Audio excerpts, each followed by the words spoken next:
عبداللہ بن عباس رضی اللہ تعالیٰ عنہ نے کہا، حضرت میمونہ رضی اللہ تعالیٰ عنہ نے مجھے بتایا کہ ایک دن رسول اللہ صلی اللہ علیہ وسلم نے فکر مندی کی حالت میں صبح کی۔ حضرت میمونہ رضی اللہ تعالیٰ عنہ نے کہا، اللہ کے رسول، میں آج دن کے آغاز سے آپ کی حالت معمول کے خلاف دیکھ رہی ہوں۔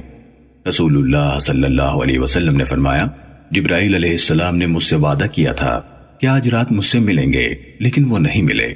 بات یہ ہے کہ انہوں نے کبھی مجھ سے وعدہ خلافی نہیں کی۔ کہا تو اس روز پورا دن رسول اللہ صلی اللہ علیہ وسلم کی کیفیت یہی رہی۔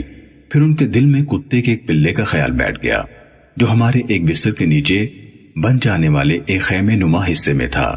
آپ نے اس کے بارے میں حکم دیا تو اسے نکال دیا گیا۔ پھر آپ نے اپنے دست مبارک سے پانی لیا اور اس جگہ پر چھڑک دیا۔ جب شام ہوئی تو جبرائیل علیہ السلام آ کر آپ سے ملے۔ آپ صلی اللہ علیہ وسلم نے ان سے کہا، آپ نے مجھ سے وعدہ کیا تھا کہ آپ مجھے کل رات ملیں گے۔ انہوں نے کہا کہ ہاں بالکل، لیکن ہم ایسے گھر میں داخل نہیں ہوتے جس میں کتا یا تصویر ہو۔ پھر جب صبح ہوئی تو رسول اللہ صلی اللہ علیہ وسلم نے آوارہ یا بیکار کتوں کو مار دینے کا حکم دیا، یہاں تک کہ آپ باغ یا کھیت کے چھوٹے کتے کو بھی جو رکھوالی نہیں کر سکتا مارنے کا حکم دے رہے تھے، اور باغ کھیت کے بڑے کتے کو چھوڑ رہے تھے۔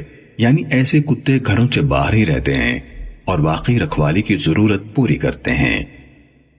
صحیح مسلم حدیث نمبر 5513۔